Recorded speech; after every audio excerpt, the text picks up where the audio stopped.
Welcome everyone to the finishing video for the A Christmas Carol Stitch Along.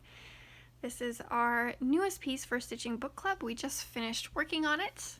As you can see, it is just a nice square motif that says, "I will honor Christmas in my heart and try to keep it all the year."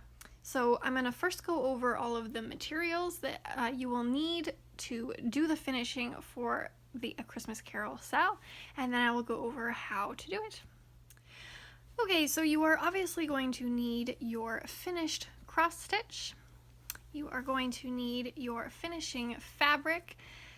If you purchased one of the kits, you already have the fabric all figured out for you. If you were not lucky enough to get one of the very limited kits that I had, you just want to pick any fabric that you think goes well with the design.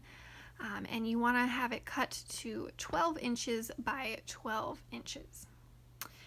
We are cutting it that size because we are putting it, or at least I am putting it, in a 10-inch by 10-inch shadow box. This is just a nice white shadow box that I found at Joann Fabrics, and this measures 10 inches by 10 inches. You are also going to need a piece of cardboard.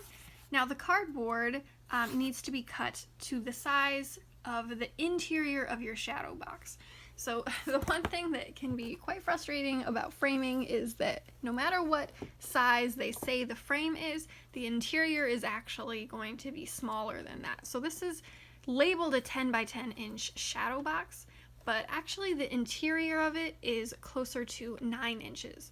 So I cut a 9-inch piece of cardboard. Now if you don't want to put it in a 10-inch by 10-inch shadow box, you don't have to. You can use just a plain frame. You can use any size frame. You'll just have to figure out the size cardboard that you need and the size finishing fabric and all of that. You will also need some of your floss for the finishing. Now I decided to use the red color. I just felt like there wasn't a ton of red in the design, and I felt like that was the best color to go with my fabric, but you can choose any of the colors, whatever works best for your finishing fabric. You will need some sewing pins. You don't obviously need this many. This is just my little tub of pins. You'll only need a few, and this is just to pin this in place while we sew it down. You'll also need some little push pins, or again, these are kind of optional. You don't have to have them, but they work really well for how I do my finishing. They are pins, much like the sewing pins. They're just a lot smaller and thicker. These pins, again, are very long and thin, so they become hard. These are going to be used to hold the fabric in place on the cardboard while we do the finishing. That's why I like them to be a little bit shorter. But you will also need a little bit of filling. Now this is polyfill. This is probably just the easiest thing to use. And I also have a small piece of ribbon. This is totally optional. You don't have to have this. I'm just going to be using this because I think that I may want to use my shadow box for other things throughout the year besides just having the A Christmas Carol SAL in it. And so I'm going to be attaching this ribbon up at the very top of our finished piece so that I can use this to pull it easily out of the shadow box. I almost forgot to mention, you will also need either tacky glue and a disposable glove, or thread to lace the back of the fabric to your cardboard.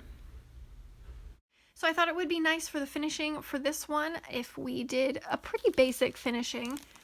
We are basically just going to center our stitching on our backing piece, and then we are going to sew it down.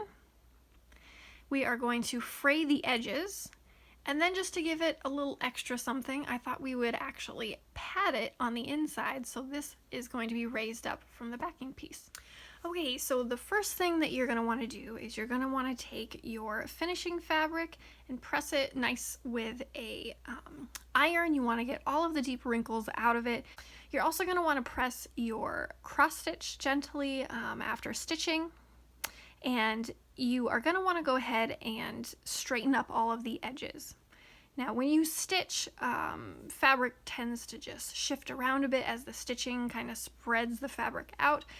So you want to go ahead and shave off the edges so that it is as square as possible. So you want to measure out and make sure that you have the same width on all sides of your piece, but make sure that you're taking off as little fabric as possible. You want to have as much there as you can. For this finishing. You should have a little bit more fabric than I do, because when I recommended your 8" by 8" piece of fabric, that was slightly larger than the piece that I started with. So you should have a little more wiggle room to work with, but you do want to straighten up all those edges, making sure that it's nice and square. The next thing you're going to want to do is once everything is pressed and ready to go, is you are going to want to center your cross stitch on your backing piece. So measure out and make sure that it's the same distance on all sides. It's perfectly centered. And then I'm going to go ahead and I'm going to take my sewing pins, and I'm going to very carefully, making sure that I'm not moving it out of center, I'm going to pin the cross stitch to the backing piece. And I want to pin as close as I can along the cross stitch, but without actually putting the pins into any of the cross stitching. So let me go ahead and start pinning this in place. Okay, so I've got it all pinned down, and now what we want to do is we want to sew our cross stitch piece to the backing piece using a back stitch all the way around. Now, because the central motif is quite tight, you don't see much of the fabric's modeling, the lovely modeling that we did for this fabric. You don't see much of that within the design. So I want to make sure that I'm showcasing the modeling on the fabric. And to do that, I want to make my sew line out as far as possible. To explain what we're going to do, we're going to sew a back stitch around the edge, and then we're going to fray the edges along the side. So it's gonna take a little bit of figuring how you want to do it for your fabric, how much you want to show and how much you want frayed, because we need to bring that back stitch line out enough again so that we're seeing this nice modeling. But you need to have it far enough in from the outer edge that when you fray, you don't want to be fraying right up to your backstitch line, or the backstitch line can come out. So it needs to be in far enough that when we fray the edges, we should have, this is on the even weave, we should have 2 fibers left in between where the fraying ends and the backstitch line is. If you're on Ada, you want 1 stitching space between the frayed and the back stitching. So I'm going to go ahead and figure out how far out I want to go, and I'll show you what I've come up with. Okay, so I figured out that I want my backstitch line to be about here. Again, my piece of fabric is a little bit smaller than yours, which doesn't leave me much fraying space. You should be able to have a little bit more fraying space on your piece of fabric, but this is where I figured out on mine that I decided I wanted it. What I did to figure out where to start my back stitching was I figured out where I wanted it, and I counted over from this top corner how many fibers in the fabric it was over, and it was 16 fibers over for mine. And I made sure that I counted directly out along the same fiber line from this top corner, and then I put a pin at my 16 fiber mark, or I put a needle in there, and then I used my sewing needle that I have on my floss. I counted up the same 16 fibers up, and that is where I am going to start my sewing. That way we are going to be both 16 fibers over from this side and 16 fibers up from this side. That's how I found the corner here. And now I have come up through the back side. Remember, we're sewing through both the fabric and the cross stitch, so the floss is actually, I started from the back side and punctured through to the front of our cross stitch fabric. Now, you guys know I'm a fan of loop start, but for this I am using just 1 strand of floss, and I did just tie a tiny little knot in the end of my floss to do the sewing. So now all I'm going to do is I'm just going to give it a good old back stitch all the way down. When I get down to this corner, I'm going to have to make sure that once I hit that fiber that is even with this bottom stitch here, I'm going to have to make sure that I count down those 16 fibers before I make the corner to come this way, and I'm going to have to do that on every side to make sure that we have that same width going all the way around. So I'm going to go ahead and start back stitching this. You always just want to be careful that you're not getting the fabric and the cross stitch you know, skewed at all. You want to try to keep it as flat as possible. If you need to put some more pins in to make sure that it all stays in place, go ahead and do that. And the one thing that you want to make sure you do is you want to stop before you get to the end, because we are going to stuff this so that this is like a little pillow. I'm going to stop when I'm about probably right where this pin is. I want to have enough space to be able to stick my fingers in there. So I'm going to sew all the way down and around with a basic back stitch until I get about here, and then I'm going to leave this gap open, and then we will do the next step.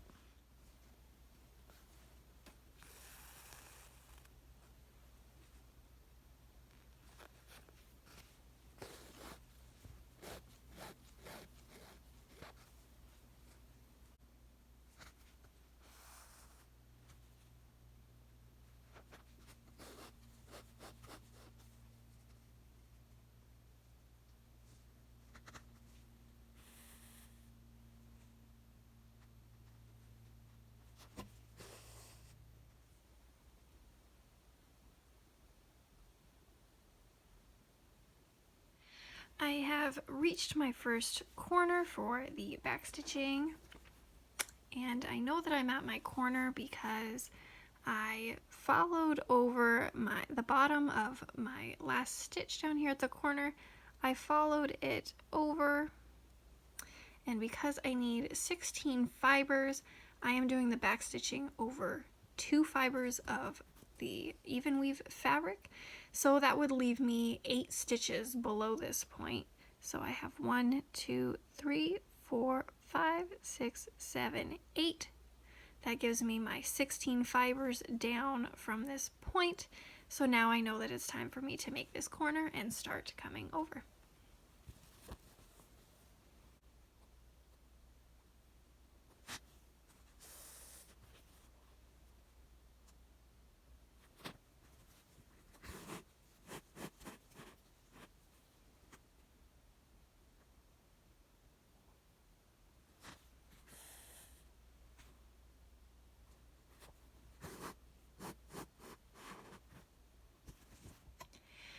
Alright, so I have finished stitching almost all the way around. It did take quite a bit of time, so you know, expect to spend a whole evening probably doing that. But I've left a small gap here at the top, like I said, because we want to add some stuffing to this. Having done this, I probably wouldn't have stitched this far over because this is a pretty tight fit to be putting my hand in here. So you may want to only stitch to about here or so to make it easier, but because I've already gone that far, I didn't want to tear any of the stitches out, so I actually have a small wooden crochet hook. I'm just going to use that to help get the padding in there. So now I'm going to pad it, and we don't want to add too much padding to this. We don't want to stuff it like a pillow because then it's not going to lay properly on the cardboard. So we just want to very, very lightly pad this. We're just trying to give it a little bit of dimension. We're not trying to make it thick. We just want it to stand out a little bit from the fabric. So I'm going to start with a little bit of polyfill here, and I like to kind of rip it up so that it's not like in big bunches.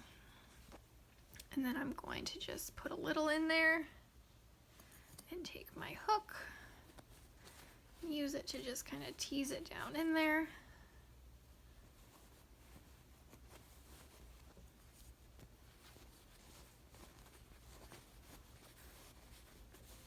And I'm just going to keep working with it until I feel like I have the padding how I want it. Again, we're not going for a big bundle like that piece that I just put in there. It's kind of making it pop up. So I'm going to kind of just, you want to make it really small and thin, so it's not a big bunch in there. And I'm just going to work with this until I have it how I want it, and then I'll be back with you. Alright, so I've got it stuffed, and it took a surprisingly little amount of stuffing to get the amount of volume that I wanted. So really, you don't need much padding inside this at all. It didn't really work too well with the crochet hook, so I actually ended up just kind of using my fingers and really just like kind of crunching it in. But in order to figure out how much I needed in there, I just kept taking my piece of cardboard and putting it under the fabric and stretching the cotton fabric across so that it was tight, which is how we're going to be finishing it. And then I just would look and see how it looked, if it looked too over padded, if it looked not padded enough. Keep in mind, we will be sewing this down, so it will look a little bit different than it's lying like that. But really the key here is to not overstuff. Again, we just want a little bit of dimension. We don't want it to be like a pillow. So the next step is I'm just going to finish with my back stitching all the way across to the corner. When you do that, you may have to add just a tiny little bit of the polyfill or whatever you're using before you stitch up that last little bit. You might need to put just a tiny little bit in there to get that corner padded, but then go ahead and sew it up and knot the thread off on the back side of the cotton fabric, and we will move on. I've got it fully sewed up now. As you can see, it is a little bit plump, but not too much. You can see on the back there's just a little bit of a bubble here. I've again stretched it across my cardboard to make sure that it's going to lay all good, and I think that it's good to go. So I'm going to go ahead and move to the next step, which is fraying the edges. So I actually love fraying the edges. Typically we don't want our fabric to fray right when we're stitching it, but when you're doing the finishing, I think it's a lot of fun to fray the edges. So we are just going to, I've got one that's already kind of pulled out here, we are literally just going to start ripping little bits of the fabric off, and at some point you may need to grab a needle.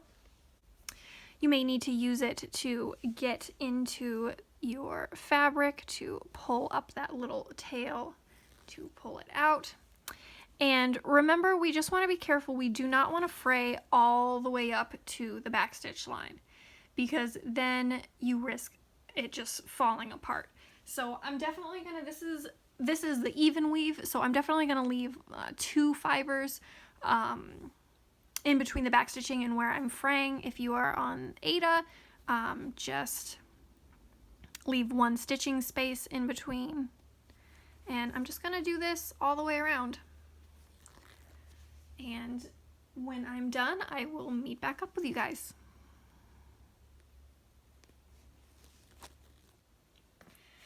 And there we go, we've got it all frayed. You can see that I've got those 2 fibers there. And again, that's just to make sure that that back stitching stays in there and it won't come apart.